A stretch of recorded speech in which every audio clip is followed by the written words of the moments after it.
좌우 앞뒤 사람에게 잘 오셨습니다. 사랑하고 축복합니다. 평화의 인사하겠습니다. 인사할까요? 잘 오셨습니다. 예, 사랑하고 축복합니다. 감사합니다. 오늘 40대 470이라는 제목으로 하나님의 말씀 함께 나눌 때 하나님께서 우리를 어떻게 보호하시고 우리를 주님의 뜻대로 어떻게 인도하신지를 깨닫고 오직 다른 그 어떤 것이 아니라 주님을 따라 살기로 결정하는 은혜의 시간이 되기를 주님의 이름으로 축복합니다. 예, 우리는 지난 시간에 바울이 예루살렘에서 복음을 전하려 할 때 복음을 가로막는 여러 가지 장벽들에 대해서 이야기 나누었습니다. 군중의 신학적 분노의 장벽, 또 로마 제국의 폭력의 장벽, 또 산헤드린 공회의 정치적 압박의 장벽, 이런 것들이 복음이 전진하지 못하도록 막았지만 복음은 그 반대를 뚫고 전진하여 영혼을 구원하는 능력을 가지고 있다. 그래서 바울을 멈추지 못하고 바울에게 예루살렘이 아니라 어디에까지 가야 한다? 로마에게까지 가서 복음을 전해야 한다라고 말씀해 주셨습니다. 우리 11절 말씀 같이 읽어보겠습니다. 자, 읽어볼까요? 그날 밤에 주께서 바울 곁에 서서 이르시되 담대하라. 내가 예루살렘에서 나의 일을 증언한 것 같이 로마에서도 증언하여야 하리라 하시니라. 아멘. 바울은 복음을 전하다가 예루살렘에서 순교할 줄 알았는데 하나님의 계획은 예루살렘이 아니라 어디까지 가 있었다. 당시 로마 제국의 심장인 로마에까지 가서 복음을 증언하는 것이 하나님의 계획이었다라는 것입니다. 바울에게 하나님이 새로이 주신 사명, 삶의 비전이 주어진 것입니다. 그 유명한 말 중에 그런 말이 있습니다. 사명자는 죽지 않는다. 예. 리빙스턴이라는 그 아프리카의 최고의 그 선교사가 한 이야기입니다. 나는 쉽게 죽지 않는다. 아프리카를 뭐 하기 위해서? 선교하는 데 사명을 감당하기까지는 나는 죽지 않는다라고 하면서 사명자는 죽지 않는다라고 유명한 말을 남겼습니다. 이와 같이 바울은 이제 뭐가 주어졌기 때문에 사명이 주어졌기 때문에 내가 죽을 것이 아니라 어디까지 나아가야 한다. 로마까지 나아가야 한다라고 하는 그런 새로운 비전 가운데 믿음을 새로이 이제 여미며 하나님께로 나아가기로 결정합니다. 그런데 사실 바울이 지금 어디로 가는 거는 로마로 가서 거기서 복음을 전한다라는 것은 불가능한 일입니다. 현실적으로. 혹시 이 중에 앉아 계신 분 중에서 미국 다녀오신 분이 계신가요?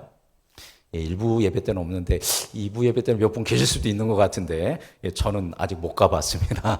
미국 가는 게 쉬운 문제가 아닙니다. 뭐 가보신 분도 있겠지만 뭐 비자 문제도 그렇고 또 티켓팅도 그렇고 또 미국에 체류하기 위해서도 여러 가지 복잡한 과정들이 있어서 쉽게 갈 수가 있는 게 아닙니다. 지금도 그저 미국이라는 나라를. 그런데 이 당시에 팔레스타인에서 로마라는 그 제국의 심장인 그 로마까지 간다는 것도 굉장히 어려운 일입니다. 지금 미국 가는 것과는 비교되지 않을 정도로 훨씬 더 어려운 일이다라는 것입니다. 설상가상으로 지금 바울은 어디에 있어요? 예루살렘에 있는데 예루살렘 어디에 있습니까? 감옥에 갇혀 있습니다. 예, 바울의 신분은 뭡니까? 죄수입니다. 예루살렘 감옥에 죄수로 갇혀 있는 그 바울이 당대 최강대국인 로마 제국의 심장부인 로마에 가서 복음을 전한다? 현실적으로 불가능한 일이고 우선적으로 복음 전하려면 그 바울은 가장 먼저 어디에서 나와야 돼요?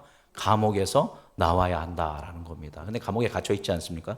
그런데 하나님께서는 바울에게 주신 이 사명과 비전을 이루기 위해서 열심히 분주하게 하나님이 일하기 시작합니다. 오늘 말씀을 보면 크게 영화 같은 두 가지 일이 벌어지는데요. 첫 번째 사건입니다. 바로 바울 한 명을 제거하기 위해서 유대인들이 암살단을 조직했다라는 것입니다. 우리 12절 읽어보겠습니다. 12절 날이 새매 유대인들이 당을 지어 맹세하되 바울을 죽이고 전에는 먹지도 아니하고 마시지도 아니하겠다 하고 이제 날이 샌 건 뭐냐면 이틀 전에 이제 바울이 성전에서 체포돼서 죽을 뻔했고 그 다음 날 예루살렘 공회에서 사두개인과 바리새파인 사이에서 이제 신문을 받다가 죽을 뻔하고 이제 밤에 하나님께서 네가 로마까지 가야 한다라고 비전을 받고 뭐가 샌 거예요?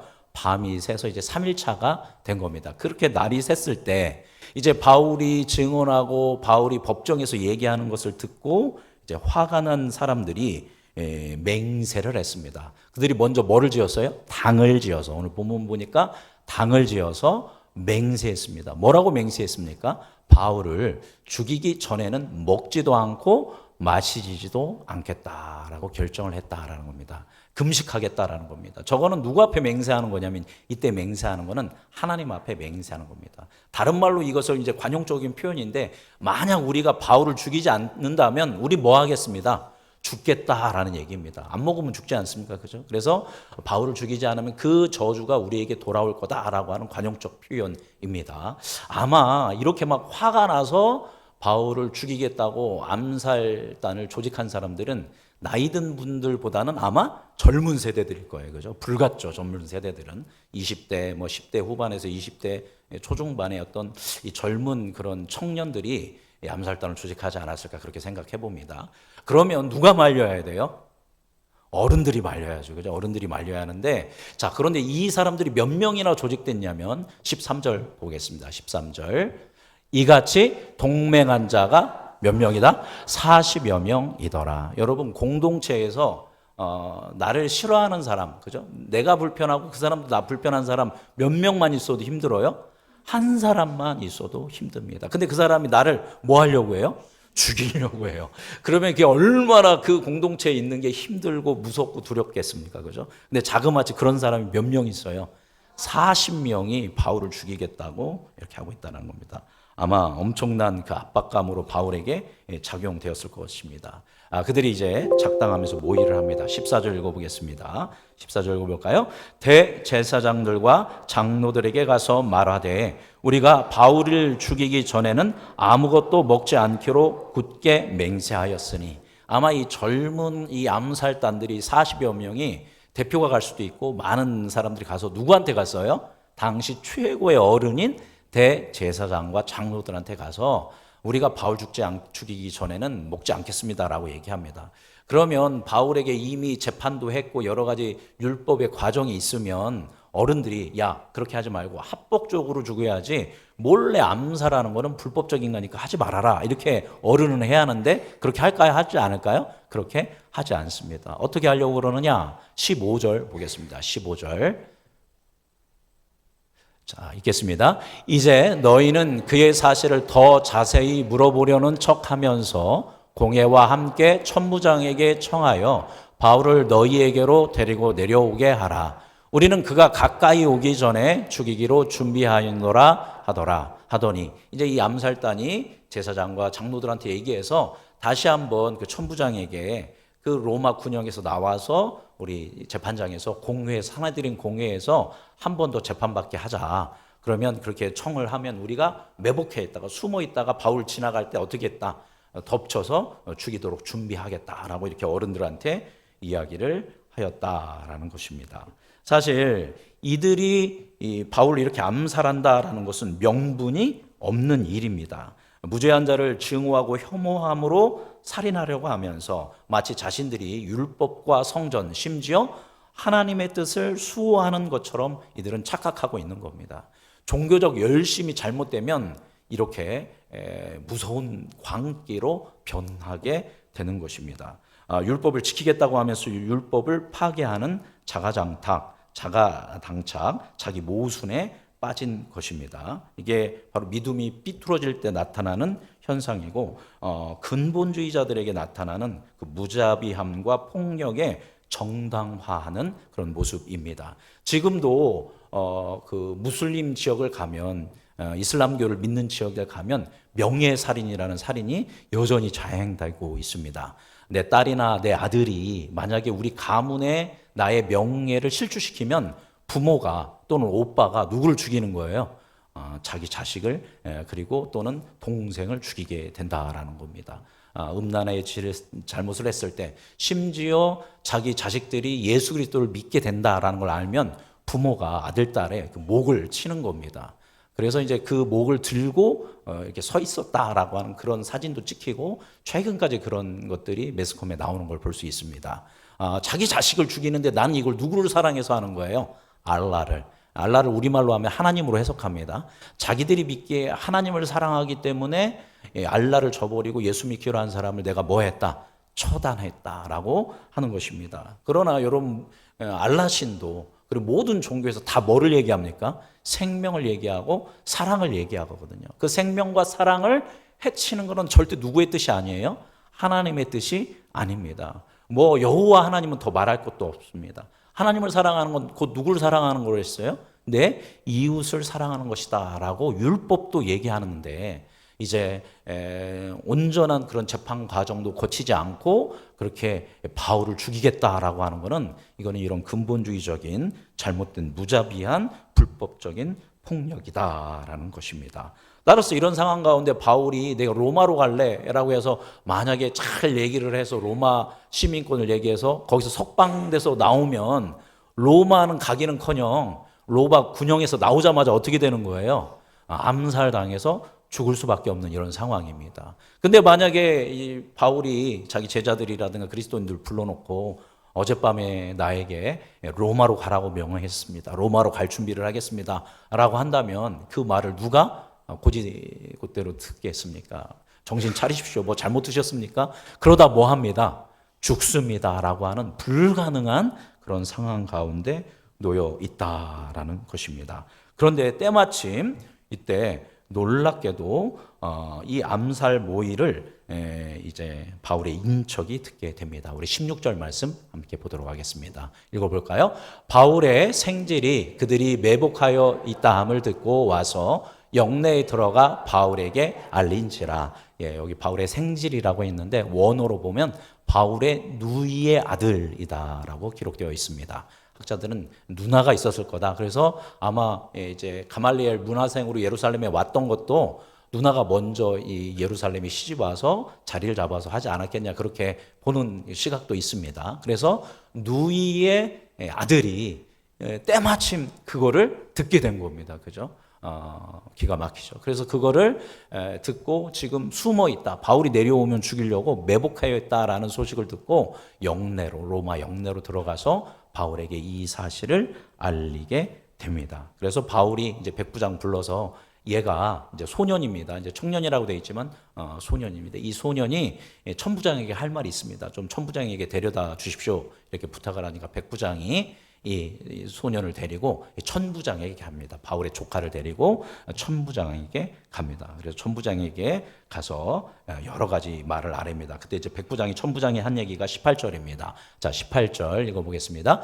천부장에게로 데리고 가서 이르되 죄수 바울이 나를 불러 이 청년이 당신께 할 말이 있다 하여 데리고 가기를 청하더이다 하매, 이제 천부장 앞에 이 소년을 데리고 와서 바울이 얘를 통해서 할 말이 있다고 합니다 라고 얘기합니다. 자, 19절 읽어보겠습니다. 19절 천부장이 그의 손을 잡고 물러가서 조용히 묻되 내게 할 말이 무엇이냐. 그러니까 이 바울의 조카가 이 자초지종을 다 설명합니다. 이렇게 죽이기로 40명이 암살단이 조직됐고, 바울을 죽이기 전에는 먹지도 마시지도 않기로 했고, 만약 천부장님한테 바울을 데리고 다시 한번 공회를 소집해서 내려오게 된다면 여기저기 숨어 있다가 바울을 죽일 겁니다. 몇 명이나 됩니다. 40, 여기서 못하면 저기서, 저기서 못하면 여기서, 여기서 못하면 저기서 해서 죽이게 될 것입니다. 그러니까 그 말을 들으시면 안 됩니다 라고 전달을 하게 됩니다. 자, 그래서 이제 천부장이 이 이야기를 잘 듣고, 그러면 너 이 얘기 아무한테도 하지 말아라 하고 이 소년을 돌려보냅니다. 그리고 천부장은 이때 바울에게 굉장히 큰 호의를 3가지를 베풉니다. 바울을 위해 준비한 3가지. 첫 번째, 23절 말씀입니다. 23절 읽어보겠습니다. 백부장 둘을 불러 이르되 밤 제3시에 가이사랴까지 갈 보병 200명과 기병 70명과 창병 200명을 준비하라 하고, 누구를 불렀어요? 그 백부장 2명을 불러서 보병 200명. 보병은 뭐냐면 칼을 가지고 싸우는 사람입니다. 그래서 보병 200명, 기병 70명. 기병은 뭐를 타고 싸우는 사람이냐면 말을 타고 싸우는 사람 70명. 그 다음에 창병. 창병 역시 보병이긴 하지만 칼이 아니라 긴 창을 가지고 싸우는 사람 몇 명? 200명을 소집을 하게 됩니다. 이 당시에 예루살렘에 주둔하고 있는 사람이 군인들이 몇 명이었냐면 1000여 명이었습니다. 1000명인데 지금 200명, 70명이면 몇 명입니까? 470명입니다. 그러니까 예루살렘에 주둔하고 있는 로마군의 거의 절반을 부른 겁니다. 470명을 누구를 보호하기 위해서? 바울을 보호하기 위해서 소집하게 됩니다. 여러분, 바울을 죽이려고 조직된 암살단 몇 명이었습니까? 40명이었습니다. 근데 이 40명은 군인이 아니라 그냥 평범한 사람들입니다. 평범한 사람들이니까 프로예요, 아마추어예요? 아마추어입니다. 칼도 제대로 쓸지도 못하는 40명. 그러나 뭐는 뜨거워요? 마음은 뜨겁죠. 바울을 죽이려고 하는 마음이 뜨거운 40명. 그런데 그 40명을 통해서 사탄은 바울을 죽이고 복음을 막으려고 했지만 분노케 해서 그러나 하나님께서는 누구의 마음에 감동을 주셨어요? 천부장의 마음에 감동을 주셔서 로마 최정예 부대원인 몇 명을 470명을 붙여주신 것입니다. 오늘 설교 제목이 뭡니까? 40대 470입니다. 그래서 40명의 어중이 떠중이의 이 암살단이 죽이려고 할 때 최정예 최고의 부대원 몇 명이 470명 몇 배가 넘어요? 10배가 넘는 인원이 누구 한 사람을 보호하냐면 죄수인 바울 한 사람을 보호하게 되었다라는 겁니다. 제가 이제 26사단 의정부에서 근무했거든요. 근데 저는 이제 기계화 보병이었습니다. 기계화 보병은 뭐냐면 장갑차를 타고 이제 이동하는 겁니다. 그래서 저희 부대가 전 부대가 훈련을 할 때 이 장갑차가 몇십 대가 쫙 한열로 가면 장관입니다. 누가 와도 다 이길 것 같아요. 마음 같아서는. 그런데 이제 또 유격이라든가 이런 훈련을 할 때는 장갑차를 타고 이동하지 않고 뭐를 하냐면 행군을 하게 됩니다. 그러면 480명이 행군을 해가지고 일렬로 쫙 가면 끝이 없습니다. 굉장히 장관입니다. 그런데 지금도 480명, 500여 명이 움직이면 막 그 군인이 아닌 사람들이 보면 뭔 일 있어 하면서 두려운데 이 고대의 로마 군인 470명이 움직인다라는 것은 어마어마한 그런 압도감을 가지고 있었을 겁니다. 감히 누가 쳐다도 못 봐요. 40명의 암살자들이 쳐다도 못 볼 만한 그런 강력한 것으로 하나님께서 함께하여 주셨다라는 겁니다. 그래서 밤 3시는 우리 시간으로 하면 저녁 9시입니다. 그래서 은밀하게 신속하게 바울을 이제 어디에서 어디로 옮기냐면 예루살렘에서 가이사랴로 이동시키게 된다라는 겁니다. 또 두 번째로 또 바울을 위한 호의가 24절에 있습니다. 24절 읽어보겠습니다. 또 바울을 태워 총독 벨릭스에게로 무사히 보내기 위하여 짐승을 준비하라 명하며. 자, 여기 뭐라고 시작합니까? 또로 시작하죠. 470명을 죄수를 호위하는 것도 대단한데 또 바울을 위해서 뭐도 준비했어요?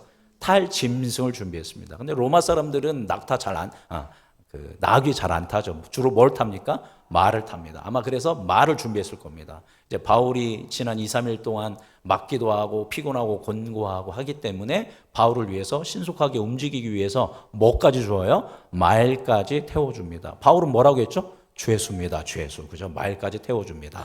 여기서 끝이 아닙니다. 자, 25절 보겠습니다. 자, 25절 읽어볼까요? 또 이 아래와 같이 편지하니 일러스되. 또 뭐로 시작했어요? 또로 시작합니다. 이번에는 뭐까지 써줬습니까? 편지까지 써주었다라는 겁니다. 편지까지 써주면서 이렇게 보냅니다. 자, 어떤 편지냐? 26절부터 쭉 읽어보겠습니다. 26절 읽어보겠습니다. 글라우디오 루시아는 총독 벨릭스 각하께 문안하나이다. 천부장 이름이 뭐예요? 글라우디오 루시아입니다. 그리고 이 당시 이스라엘의 유대의 총독으로 머물고 있었던 사람이 벨릭스입니다. 그러니까 이스라엘의 가장 높은 사람이 벨릭스입니다. 벨릭스 각하에게 제가 문안함에 편지 씁니다. 27절. 이 사람이 유대인들에게 잡혀 죽게 된 것을 내가 로마 사람인 줄 알고 군대를 거느리고 가서 구원하여다가, 이제 바울이 성전에서 죽게 생겼는데 내가 로마 사람이라고 알고 구원해줬다. 좀 거짓말 섞었죠, 그죠? 사실 알지 못하고 고문하려고 했는데 나중에 알고 이렇게 했는데 여기 살짝 조금 그 사실을 바꿉니다. 자기 또 이렇게 징계 받을까봐 살짝 이렇게 바꾸면서 이야기합니다. 자, 28절. 유대인들이 무슨 일로 그를 고발하는지 알고자 하여 그들의 공회로 데리고 내려갔더니, 그래서 정식 절차인 공회의 재판장을 세우고 같이 재판을 했더니 29절 있습니다. 29절, 고발하는 것이 그들의 율법 문제에 관한 것뿐이요 한 가지도 죽이거나 결박할 사유가 없음을 발견하는 나이다. 그 재판장을 쭉 보니까 그냥 율법에 대한 종교적 문제지 죽이거나 결박할 만한 죄가 있다 없다? 없다. 몇 개도 없다? 단 한 가지도 없다라고 이야기합니다. 바울이 무죄다, 유죄다? 무죄다. 그죠? 바울은 죄가 없음을 친히 편지로 적어서 벨릭스 총독에게 보낸 것입니다. 이것이 바울이 무죄인 것을 증언하는 첫 번째 로마의 공식 문서가 되었다라는 겁니다. 이렇게 세 가지. 첫 번째 뭐였습니까? 470명의 군사를 동원했고, 두 번째 바울이 타도록 뭐를 제공했고? 말을 제공했고, 세 번째 뭐를 썼다? 공식 문서인 편지를 써 주었다라는 겁니다. 여러분, 객관적으로 봤을 때 어느 천부장이 죄수를 한 사람을 보호하기 위하여 야간에 군병력 470명을 움직이겠습니까? 어떤 천부장이 죄수를 위하여 말을 준비해 주겠습니까? 어떤 천부장이 죄수가 무죄인 것을 밝히기 위해서 구구절절 상관에게 여러 가지 위험에도 부릅쓰고 편지를 썼겠습니까? 이것은 하나님께서 누구의 마음에? 천부장의 마음에 감동을 주셨다라는 것입니다. 그래서 40명이 그렇게 죽이려고 해봤자 이거 대단한 거죠, 그죠? 성경에 한 사람 죽이려고 내가 먹지도 않고 내가 죽기까지 안 먹겠다라고 하면서 이렇게 한 경우는 그렇게 많지 않습니다. 그런데 바울 한 사람 죽이겠다고 이렇게 40명 한 것도 영화 같은 얘기인데, 그 사람으로부터 보호하기 위해서 몇 명의 군인이 470명, 그것도 어디 군대예요? 로마 군대가 이렇게 죄수 하나를 옮긴다라는 것도 영화 같은 이야기입니다. 이렇게 드라마틱한 이야기들이 이렇게 이루어질 수 있었던 것은 이건 누구의 은혜였다? 하나님의 은혜였다라는 겁니다. 이렇게 바울은 470명의 호위를 받아 안디바드리라는 곳으로 도착하게 됩니다. 우리 31절 같이 읽어보겠습니다. 31절, 보병이 명을 받은 대로 밤에 바울을 데리고 안디바드리에 이르러. 그래서 이제 보병 400명과 기병 70명이 바울을 데리고 안디바드리에 도착하게 됩니다. 지도 한번 보여주시겠습니까? 이 제일 밑에 있는 게 예루살렘입니다. 이제 예루살렘이 산지입니다. 여기가 산이고, 저 바닷가로 가면, 저기 파란 게 바다입니다. 바닷가로 가면 이제 평지에 이르게 됩니다. 산에서 쭉 내려오니까 보병 400명과 기병 70명이 쭉 데리고 예루살렘에서 어디까지 와요? 안디바드리라고 하는 중간에까지 오게 됩니다. 이제 여기 평지니까 여기에서 이제 보병 400명은 다시 어디로 돌아가라? 예루살렘으로 돌아가고, 기병 이제 말을 타고 있는 70명만 이 안디바드리에서 어디로? 가이사라로 이제 말을 타고 이제 질주를 하게 됩니다. 그래서 가이사라에 이르게 됩니다. 자, 이때에 이 당시에 이스라엘의 수도, 그죠? 우리말로 하면 서울이죠. 이스라엘의 서울 수도는 예루살렘이 아니었습니다. 이스라엘의 수도는 어디였냐면 저기 위에 있는 가이사라였습니다. 가이사라. 저 가이사라에 이제 이르게 됩니다. 자, 가이사라 제가 가봤습니다. 한번 사진 띄워주시겠습니까? 여기가 가이사라입니다. 2000년 전 가이사라에 이제 그 유물들이 그대로 저렇게 유적들이 그대로 있습니다. 자, 저걸 복원해 놓은 그림이 다음 그림 보여주시면 이게 이제 이 당시에 가이사랴입니다. 그림이 귀엽게 그래서 조그만 것 같지만 굉장히 이제 큽니다. 이전 사진 한번 보여주시겠어요? 이전 사진. 여기 동그란 게 보이죠? 저게 이제 원형 극장이고요. 저 옆에 빨간 그 동그란 위에 보면 길게 이렇게 돼 있는 게 저기가 전차. 그러니까 말 타고 마차가 경주하던 곳입니다. 굉장히 큰 곳입니다. 다음 사진. 그래서 여기로 이렇게 오게 됩니다. 이 당시에 이스라엘에서 가장 안전한 곳은 예루살렘이 아니라 어디냐면 바로 가이사라입니다. 그래서 로마의 총독 빌라도는 빌라도가 아니죠. 지금 벨릭스죠. 로마 총독 벨릭스는 예루살렘에 있는 게 아니라 바로 이 수도인 가이사라에 있었다라는 것입니다. 가이사라로 옮겨지게 됩니다. 32절 읽어보겠습니다. 32절 이튿날 기병으로 바울을 호송하게 하고 영내로 돌아가니라. 이제 바울을 호송하고 영내로 돌아가게 됩니다. 바울을 누구에게로 이제 인계한 거냐면 벨릭스 총독에게로 인계하게 됩니다. 자, 33절 읽어보겠습니다. 33절 그들이 가이사랴에 들어가서 편지를 총독에게 드리고 바울을 그 앞에 세우니 드디어 가이사랴의 총독 앞에 섰습니다. 34절 총독이 읽고 바울더러 어느 영지 사람이냐 물어 길리기아 사람인지를 알고 어디 사람이냐 그러니까 저는 길리기아 다소의 로마 사람입니다 라고 이야기합니다. 35절 이르되 너를 고발하는 사람들이 오거든 내 말을 들으리라 하고 헤롯 궁의 글을 지키라 명하니라. 야, 그럼 여기에 있어라. 이제 그 사내들인 공회원들이 오면 그 사람들 얘기도 듣고 네 얘기도 듣고 재판을 하겠다라고 하면서 그를 어디로 보내요? 헤롯 궁으로 보내게 됩니다. 다시 한번 사진, 밑에 사진 띄워주시면 이게 가이사랴입니다. 여기 빨간 동그라미가 있죠? 저 빨간 동그라미가 바로 어디냐면 헤롯 궁전입니다. 헤롯 궁입니다. 헤롯이 궁전을 많이 세워놨습니다. 그래서 계절마다 봄에는 여기 있고 여름에는 여기 있고 가을에는 여기 있고 겨울에는 여기 있고 그래서 여리고에도 있고 헤로디움도 있고 여러 가지 궁전들을 세워놨는데 그중에 가장 심혈을 기울여 만든 곳이 가이사랴라는 도시를 헤롯이 건설하고 그 해안가에다가 궁전을 만들어 놓은 겁니다. 다음 사진 보여주시면 요게 지금의 모습인데 이게 지금 이제 그 헤롯 궁전의 터입니다. 이제 잘 안 보이지만 이게 굉장히 예쁘게 아름답게 이렇게 모자이크라든가 이런 게 처리되어 있고요. 저희 가운데 보면 이렇게 네모나게 물이 있지 않습니까? 그게 수영장입니다. 수영장. 바닷물 수영장이 아니라 민물 수영장을 거기에 풀장을 만들어 놓은 거죠. 다음 사진. 요게 이제 다시 복원해 놓은 그림입니다. 저게 헤롯 궁전입니다. 그러니까 바울을 어디다가 가두었어요? 헤롯 궁전에 가두었습니다. 고고학자들이 찾아보니까 가이사랴라는 감옥이 있다 없다? 감옥이 없다라고 봅니다. 그렇기 때문에 우리가 생각하는 그 철책 그런 상에 가둬놓은 게 아니라 가택연금식으로 가둬놨을 것입니다. 그래서 저 헤롯 궁에 이제 바울이 갇히게 됩니다. 제가 다시 말씀드리지만 이스라엘에서 바울이 가장 안전하게 거할 수 있는 곳이 어디예요? 가이사랴입니다. 가이사랴라는 도시에서 바울이 가장 안전하게 유대인들로부터 안전하게 보호받으면서 있을 수 있는 데가 어디예요? 헤롯 궁전인 겁니다. 놀랍지 않습니까? 이렇게 하나님께서 바울을 보호해 주셨다라는 것입니다. 사진 빼주시면 되겠습니다. 이제 말씀 정리하도록 하겠습니다. 오늘 우리가 쭉 제가 이렇게 쫓아온 이 이야기는 단순하게 한 사람을 죽음으로부터 구조하는 사건의 이야기가 아닙니다.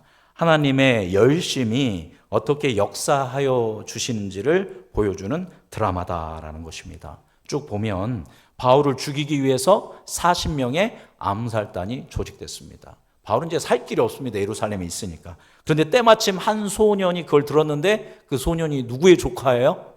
놀랍게도 바울의 조카입니다. 조카가 그걸 가지고 바울한테 얘기했는데 바울이 그거를 누구에게까지 연결해요? 천부장. 천부장이 바울 얘기 안 들어도 되는데 그 얘기를 듣고 뭐를 받아요? 천부장이 감동을 받습니다. 그래서 몇 명의 군인을 보내요? 470명의 군인을 보냈다라는 겁니다. 그래서 어디로 옮겨져요? 가장 안전한 도시인 가이사랴로 옮겨졌다라는 겁니다. 이 모든 사건 하나하나가 다 뭐였냐면 연결되어져 있다라는 겁니다. 이것은 우연의 연속이 아니라 하나님의 섭리인 줄 믿습니다. 바울은 죽었다 싶었는데 끝났다 싶었는데 하나님은 바울을 어디로 보내기 위해서? 로마로 보내기 위해서 그를 구원하기 위해서 열심히 여기저기 분주하게 움직이며 역사하셨다라는 겁니다. 우리는 여기서 하나님이 일하시는 방식을 발견할 수 있습니다. 하나님은 바울에게 위기가 생겼을 때 그 위기를 제거하는 게 아니라 그 위기를 통해 길을 여시는 분이 우리 하나님이었다라는 것입니다. 여러분 만일 그 바울을 죽이려고 했던 암살단이 없었다면 바울은 계속 어디에 있었을까요? 예루살렘 감옥에 계속 갇혀 있었을 겁니다. 그런데 그 암살단이 조직되는 그 위기를 통하여 바울이 더 이상 그 예루살렘에 머물지 않고 어디로 갈 수 있는 로마로 갈 수 있는 그 첫 길을 하나님께서 열어주셨다라는 것입니다. 바로 그 위협 때문에 바울을 가장 안전하게 보호를 받으며 예루살렘에서 가장 안전한 도시인 가이사랴까지 이동하게 하셨다라는 겁니다. 사탄은 그 유대인들의 마음을 그 분탕질하고 분노에 휩싸이게 해서 누구를 죽이게 하려고 했어요? 바울을 죽이게 하려고 했습니다. 사탄은 40명의 마음을 움직였지만 하나님은 몇 명을 움직이셨어요?